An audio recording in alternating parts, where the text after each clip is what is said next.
அனைவருக்கும் வணக்கம். டிஎன்பிஎஸ்சி பொது தமிழ்ல யூனிட் 6ல கேட்கக்கூடிய திருக்குறளோட சீரீஸ் தான் நம்ம பார்த்துட்டு இருக்கோம்.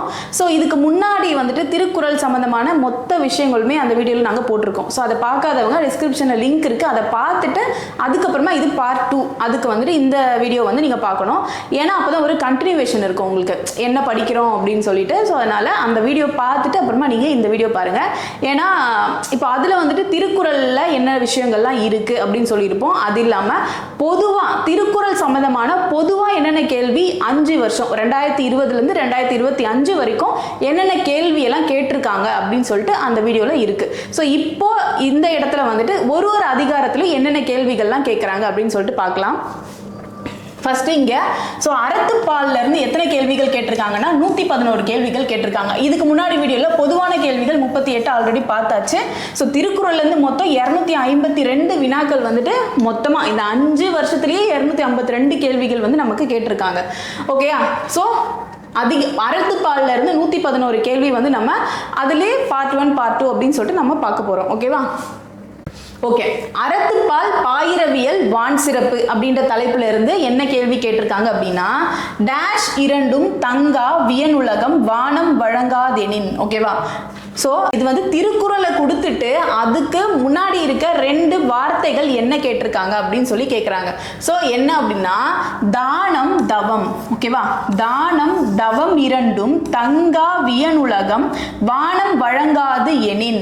இந்த திருக்குறளுக்கு என்ன பொருள் அப்படின்னா இப்போ மழையே பெய்யாத காலத்தில் மழை தான் வந்துட்டு முக்கியமாக நம்ம எல்லாருக்குமே வந்துட்டு மழை ரொம்ப முக்கியம் இல்லையா? ஸோ மழை பெய்யாத காலத்தில் நீங்கள் மற்றவங்களுக்கு பண்ணுற தானம், ஓகேவா, நீங்க ஒரு நல்லது பண்றீங்க தானம் பண்றீங்க அப்படின்னா அதுவும் அது இல்லாம மற்றவங்க உங்களுக்காக பண்ற தவமும் ரெண்டுமே வந்துட்டு எந்த பொருளும் இல்லை. அதுல மழை பெய்யலனா நீங்க தானம் பண்ணி என்ன பிரயோஜனம்? அவங்க உங்களுக்கு தவம் பண்ணி நீங்க நல்லா இருக்கணும்னு வேண்டி அதுக்கு என்ன பிரயோஜனம்? மழை இல்லைன்னா யாராலுமே நல்லா இருக்க முடியாது இல்லையா? ஸோ அதுதான். ஓகேவா? தானம் தவம் இரண்டும் தங்கா வியனுலகம் வானம் வழங்காது எனின் அப்படின்றது தான் தானம் தவம்ன்றது தான் இதுக்கான பதில். சரியா? அடுத்த கேள்வி டேஷ் இரண்டும் தங்கா வியனுலகம் வானம் வழங்காது எனின் அப்படின்னு கொடுத்துருக்காங்க. ஸோ அதே திருக்குறள் மறுபடியும் தானம் தவம். ஓகேவா? அதுக்கான மீனிங் என்னன்னு நான் சொல்லியிருக்கேன்.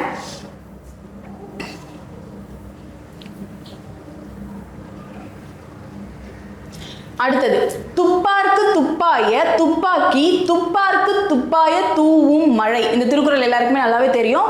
ஸோ இந்த இடத்துல திருவள்ளுவர் துப்பாக்கி என்ற சொல்லிற்கு என்ன பொருள் காண்கின்றார் அப்படின்னு சொல்றாங்க.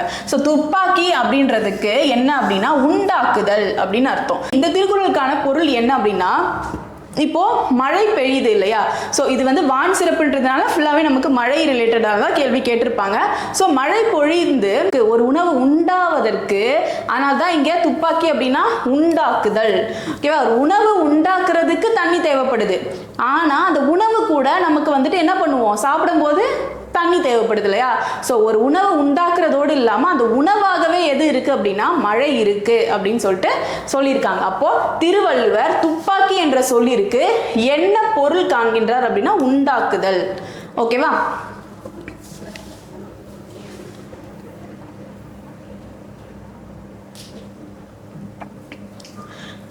ஓகே, டேஷ் தன் நீர்மை குன்றும் தடிந்து எழிலி தான் நல்காதாகி விடும் என்ற குறளில் எது குன்றும் என்று திருவள்ளுவர் கூறுகிறார் அப்படின்னா ஃபர்ஸ்ட் இந்த திருக்குறளுக்கு என்ன பொருள்? இப்போ கடல் இருக்கு, கடல்ல இருந்து தான் வந்துட்டு என்ன ஆகும்? மேகங்கள் வந்துட்டு மழை நீரை உறிஞ்சி மறுபடியும் மழையா வரும். ஓகேவா?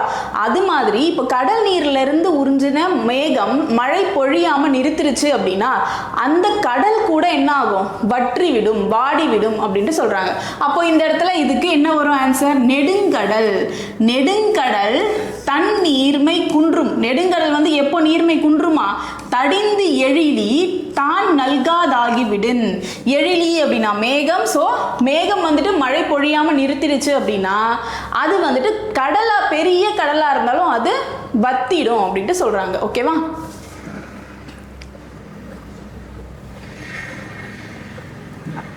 தானம் தவம் இரண்டும் எந்த உலகத்தில் தங்காது என்பதற்கு வள்ளுவர் கூறும் காரணம். சோ தானம் தவம் ரெண்டுமே எதை பத்தி சொல்லுது? மழை இல்லாததை பத்தி சொல்லுது. மழை இல்லை அப்படின்னா நீங்க பண்ற தானமும் அவங்க உங்களுக்காக பண்ற வேண்டுதல் ஆகிய தவமும் ரெண்டுமே வந்துட்டு எந்த ஒரு பொருளும் இல்லை, எந்த ஒரு உபயோகமே இல்லை அப்படின்ட்டு சொல்றாங்க. ஓகேவா? சோ இது மழையை பத்தினது, மழையின்மை. அடுத்தது அறத்துப்பால் பாயிரவியல்ல நீத்தார் பெருமை. நீத்தார் பெருமையில இருந்து என்னென்ன கேள்வி கேட்டிருக்காங்க? சரியா? ஃபர்ஸ்ட் அந்தனர் என்போர் குரல் கொடுத்துட்டாங்க. அந்தனர் என்போர் அறவேர் மற்ற எவ்வுயிருக்கும் செந்தன்மை பூண்டு ஒழுகலான். ஓகேவா? இது திருக்குறள். இதுக்கான பொருள் என்ன கொடுத்திருக்காங்க?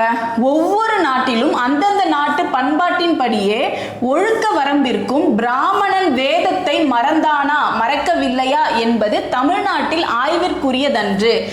அவன் தமிழ் ஒழுக்கத்தை கடைபிடித்தானா இல்லையா என்பதே அதன் ஆய்விற்குரியதாம். ஆகவே அவ்வொழுக்கத்தினாலேயே அவன் உயர் குலத்தான் ஆனவன் என்பதும் அது கெட்ட விடத்து தாழ்ந்த குலத்தான் ஆகிவிடுவான் என்பதும் தமிழ் நூல் முடிப்பாம் அப்படின்னு சொல்றாங்க. சோ இந்த திருக்குறளுக்கான பொருள் இதுவா அப்படின்னா கிடையாது. ஓகேவா? இந்த இடத்துல இவரு அந்தனர் அப்படின்னா ஒழுக்கமுடையவர்கள், பண்புடையவர்கள், சிறந்தவர்கள், அனைத்திலும் சிறந்தவர்கள் அப்படின்ற ஒரு பொருள் இருக்கு. சோ அப்பனா யாரு அப்படின்னா அந்தனர் அப்படின்னா இந்த உலகத்துல இருக்க எல்லா உயிர்களிடத்துமே இரக்கம் கொண்டவர்கள் தான் வந்துட்டு சிறந்த மனிதர்கள் அப்படின்னு சொல்லிட்டு சொல்றாரு. அந்த திருக்குறளுக்கான பொருள் இதுதான். ஆனா அதுக்கு வேற இது கொடுத்திருக்காங்க இல்லையா? சோ இது என்னது? திருக்குறள் குறளும் பொருளும் பொருத்தமற்றன. குறள் ஓகே, இதுக்கான பொருளா அப்படின்னு கேட்டா பொருள் கிடையாது. இதுக்கான பொருள் என்ன அப்படின்னா உலகத்தில் இருக்க எல்லா உயிர்கள் இடத்துலயுமே இரக்கம் உடையவர்கள் மட்டும்தான் சான்றோர்கள். சான்றோர்கள் என்று அழைக்கக்கூடிய அந்தனர். அந்தனர் அப்படின்னா அனைத்து விஷயங்களிலும் ஒழுக்கமுடையவர், பண்புடையவர்னு அர்த்தம். ஓகேவா?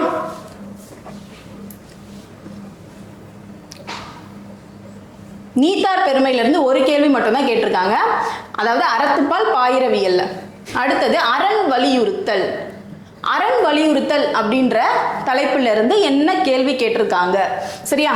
மனத்துக்கண் மாசிலன் ஆதல் அனைத்தரன் ஆகுல நீரப்பிற.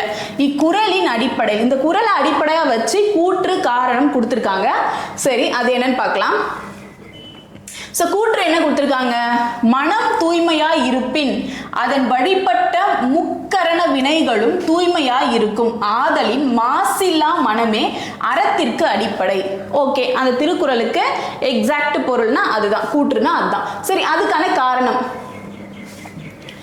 மனம் தூயதாய் இருப்பின் வெளிக்கோலம் வேண்டாது ஆகிவிடும். உங்க மனசு ரொம்ப தூய்மையா இருக்கு, நீங்க யாரை பத்தியும் நீங்க வந்துட்டு எதுவும் பேச மாட்டீங்க, எதுவும் தப்பு சொல்ல மாட்டீங்க, யாரை பத்தியும் நீங்க தீங்கா நினைக்க மாட்டீங்க அப்படின்னா உங்களோட மனசு தூய்மையா இருக்கும் பொழுது உங்களுக்கு வெளியில போடுறதுக்கு எந்த வேஷமும் நீங்க தேவையில்லை. ஓகேவா? நீங்க உங்களுக்கு தேவையில்லை, எந்த வேஷமும் நீங்க போட வேண்டிய அவசியமே இல்லை. உங்க மனசு தூய்மை இல்லைன்னா மட்டும்தான் நீங்க என்ன பண்ணணும், ஒரு விஷயத்துக்குமே நான் எதுவும் நினைக்கல, நான் எதுவும் பண்ணல அப்படின்னு சொல்லி நீங்க வேஷம் போட்டுட்டே இருக்கணும் அப்படின்னு சொல்லுவாங்க. பாருங்க, மனம் தூயதா இருப்பின் வெளிக்கோலம் வேண்டாது ஆகிவிடும். மனசு தூய்மையா இருந்தா வெளிக்கோலம் வேணாம். அதே மாதிரி மனம் தீயதா இருப்பின் வெளிக்கோலம் பிறரை ஏமாற்றுவதற்காக ஆகிவிடும். இரு வழிகளினாலும் பயனின்மை நோக்கி வெளிக்கோலத்தை வீண் ஆரவாரம் என்றார். ஓகேவா? சோ நீங்க வந்துட்டு மனசு தூய்மையா இருந்தா நீங்க எந்த விஷயமும் தேவையில்லை, தூய்மை இல்லை அப்படின்னா அந்த வெளிக்கோலம் எதுவுமே வேணாம் அப்படின்ட்டு சொல்றாங்க. சோ அந்த திருக்குறளுக்கான சரியான பொருள் அண்ட் சரியான கூற்று ரெண்டுமே சரி. ஓகேவா? சோ என்னது? கூற்று காரணம் இரண்டும் சரி. இவை குறளின் பொருளை சரியாக விளக்குகின்றன. ஓகேவா?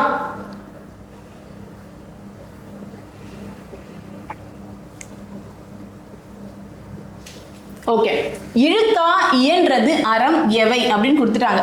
சரி, இழுக்கா இயன்றது அறம் இவை எவை அப்படின்னு கொடுத்துருக்காங்க அப்படின்னா சரி, இது எந்த திருக்குறள் அப்படின்னா அழுக்காறு அவா வெகுளி இன்னாச்சொல் நான்கும் இழுக்கா இயன்றது அரண் அப்படின்றது தான் இந்த திருக்குறள். அப்போ இந்த திருக்குறளுக்கான மீனிங் என்ன? அழுக்காறு அவா வெகுளி, அழுக்காறு அவா வெகுளி இன்னா சொல் எல்லாமே வந்துட்டு என்னது? இது எல்லாமே இல்லாதவங்க தான் வந்துட்டு ஒரு சிறந்த அரண். இந்த நான்கும் இல்லாத இயல்புடையவர்கள் தான் வந்துட்டு என்னது? ஒரு சிறந்த மனிதர் அப்படின்னு சொல்லிட்டு சொல்லியிருப்பாரு. ஸோ அழுக்காறு அவா வெகுளி அப்படின்னா இழுக்கா இயன்றது அறம் எவைன்னு கேட்குறாங்க. அப்போ என்ன வரும்? அழுக்காறு அவா வெகுளி இன்னாச்சொல். சரியா? இதுதான் இதுக்கான சரியான விளக்கம்.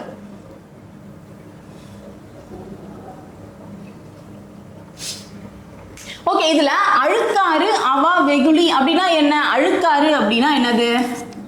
பொறாமை. ஓகேவா? அவா அப்படின்னா பேராசை.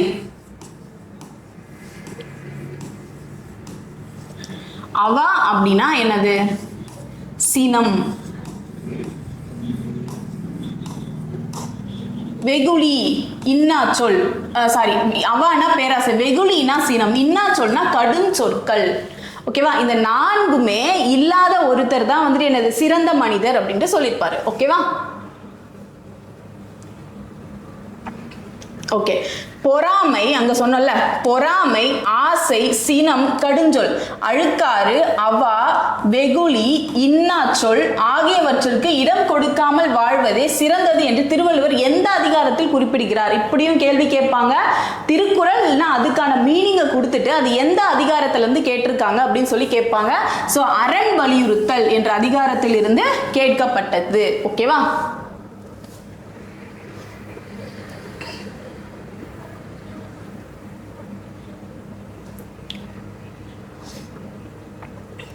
அடுத்தது அறத்துப்பால் இல்லறவியல் இல்வாழ்க்கை. இல்லறவியல் இல்வாழ்க்கையிலிருந்து என்ன கேள்வி கேட்டிருக்காங்க?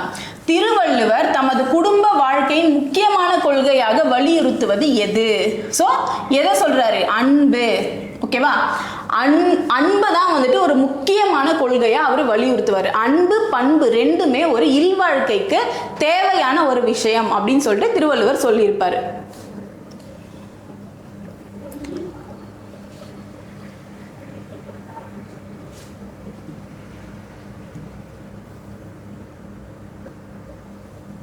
ஓகே, இப்போ மேல அன்பை பத்தி சொல்லியிருந்தாங்களே, ஸோ அந்த திருக்குறள் டேஷ் உடைத்தாயின் இல்வாழ்க்கை பண்பும் பயனும் அது.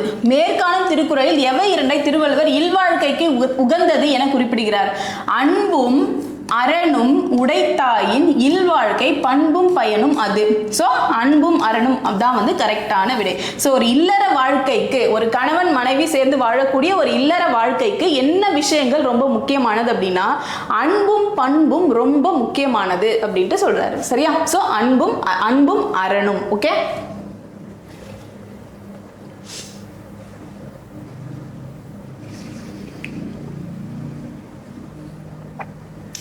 அடுத்தது அறத்துப்பால்ல இல்லறவியல் வாழ்க்கை துணை நலம்.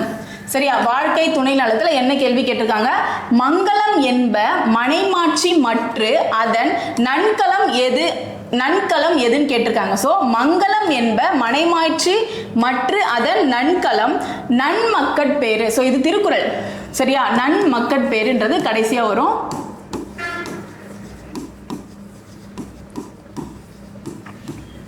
ஓகேவா? நன்மக்கட்பேறு. சோ இங்க என்ன கேட்டிருக்காங்க? இந்த மங்களம் என்ப மனைமாட்சி மற்றது நன்கலம் எது அப்படின்னு கேட்டிருக்காங்க. ஸோ இதுல மக்கட்பேறுன்னு இருக்கு. இது திருக்குறளுக்கு என்ன மீனிங் அப்படின்னா, ஒரு குடும்பத்துல மனைவி இருக்காங்க அப்படின்னா அவங்க தான் வந்துட்டு அந்த குடும்பத்தோட மங்களம் அப்படின்னு சொல்லுவாங்க. மங்களம் அப்படின்னு சொல்லக்கூடிய ஒரு நல்ல ஒரு என்ன சொல்றது, நல்ல அவங்களோட குணநலன்கள் எல்லாத்தையும் சேர்த்து ஒரு மனைவின்னு அப்படின்னா அவங்க ஒரு மங்களம் உடையவர்களா இருக்கணும் அப்படின்ட்டு சொல்றாங்க. அதே மாதிரி அவங்களுக்கு மனைமாட்சி மற்றது நன்கலம் நன்மக்கட்பேறு. ஸோ அவங்களோட மக்கள் பேரு, அவங்களோட பிள்ளைகளை வந்து என்ன சொல்றாங்க அப்படின்னா அணிகலனா சொல்றாரு. சரியா? அதனால மக்கட்பேறு அப்படின்றது ஒரு இதுக்கான விடை. பாருங்க, நல்ல குடும்பத்திற்கு அணிகலன்களாக வள்ளுவர் யாரை குறிப்பிடுகிறார் அப்படின்னா யாரு? நல்ல குழந்தைகள். ஓகேவா? நல்ல குழந்தைகள் தான் வந்துட்டு இதுக்கு சரியான விடை.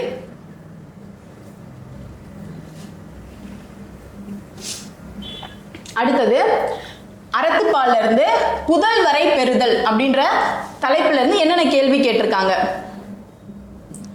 தந்தை மகர் காற்றும் நன்றி எனும் திருக்குறளில் தந்தை மகனுக்கு செய்யும் கடனாக குறிப்பிடப்படுவது எது அப்படின்னா கற்றவர் சபையில் முந்தி இருக்க செய்தல். சரியா? தந்தை மகற்காற்றும் நன்றி அவையத்து முந்தி இருப்ப செயல். ஓகேவா? தந்தை மகற்காற்றும் நன்றி அவையத்து முந்தி இருப்ப செயல் அப்படின்றது திருக்குறள். இதுக்கான மீனிங் என்ன அப்படின்னா ஒரு சிறந்த தந்தைன்னு ஒருத்தவங்க இருக்கிறாரு அப்படின்னா அவங்க பிள்ளைங்களுக்கு அவங்க குழந்தைங்களுக்கு செய்ய வேண்டிய மிகப்பெரிய கடமை எது அப்படின்னா கற்றவர்கள் இருக்கிற அவையில் அவங்க குழந்தை இருக்கணும் அப்படின்ட்டு அவர் என்ன அப்போ இதில் என்ன முக்கியம்? கல்வி ரொம்ப முக்கியம் அப்படின்னு சொல்ல வர்றாரு. சரியா? ஸோ அந்த இடத்துல தந்தை அப்படின்றவர் அவங்களோட பிள்ளைகளை அவங்களோட குழந்தைகளை என்ன பண்ணணும்?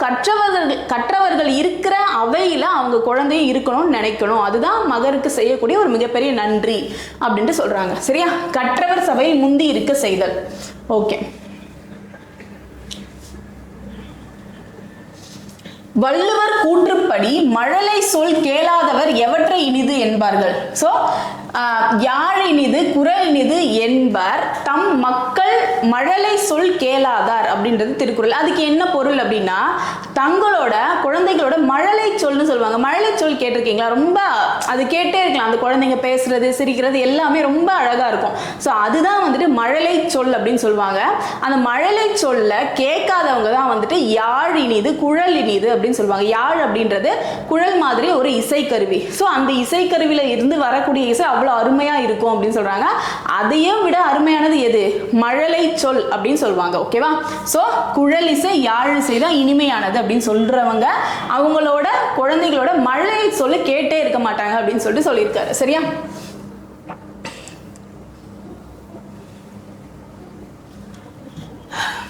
மகன் தந்தைக்கு ஆற்றும் உதவி என்று வள்ளுவர் எதனை குறிப்பிடுகிறார்? சரியா? மகன் தந்தைக்கு ஆற்றும் உதவி என்னது? ஸோ நம்மளோட தந்தை வந்துட்டு என்ன பண்ணாங்க? கற்றவர்கள் இருக்கக்கூடிய அவையில் அவங்க பிள்ளைகளை நிறுத்தி அவங்க முன்னாடி இருக்கணும்னு விருப்பப்படுறாங்க. அப்போ மகன் தந்தைக்கு ஆற்றும் உதவி எது அப்படின்னா மற்றவங்க புகழும்படி வாழ்றது தான் வந்துட்டு பிள்ளைகள் அவங்க குழந்தைகளுக்கு செய்யக்கூடிய அவங்க பிள்ளைகள் அவங்க பெற்றோருக்கு செய்யக்கூடிய கடமை. சரியா? புகழும்படி வாழ்தல் அப்படின்றது சரியான விடை.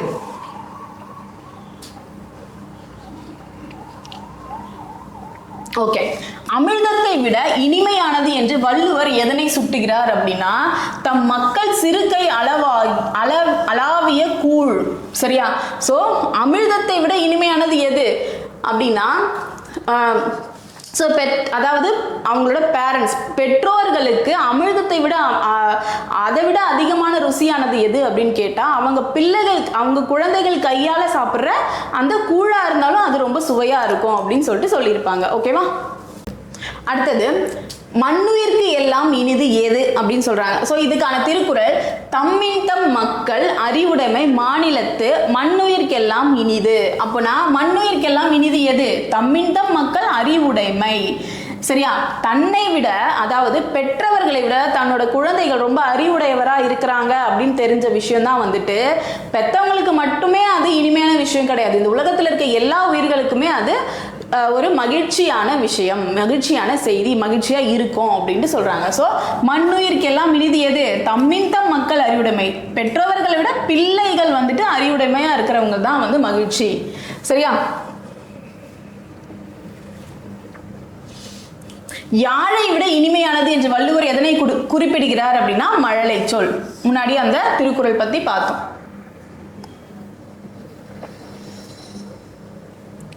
தந்தை மகற்காற்றும் நன்றி எனும் திருக்குறளின் படி தந்தை மகனுக்கு செய்யும் நன்றி எது அப்படின்னா அவையில் முந்தி இருக்க செய்தல். இதையும் முன்னாடி பார்த்தோம். சரியா? அவையில் முந்தி இருக்க செய்தல். மறுபடியும் அதே கொஸ்டின் வந்திருக்கு. தந்தை மகற்காற்றும் நன்றி என திருக்குறள் எதனை குறிப்பிடுகிறது அப்படின்னா அவையத்து முந்தி இருப்ப செயல். சரியா? அவையில முந்தி இருக்கணும். அவைனா சும்மா இருக்கிற அவை கிடையாது, கற்றவர்கள் இருக்கக்கூடிய அவை. சரியா? ஓகே. இப்போ அறத்துப்பால்ல இருந்து என்ன அதிகாரத்துல இருந்து கேள்வி கேட்டிருக்காங்க அப்படின்னு சொல்லி பார்த்தோம். அடுத்தது இதோட கண்டினியூவேஷன் நம்ம அடுத்த வீடியோல பார்க்கலாம். நன்றி.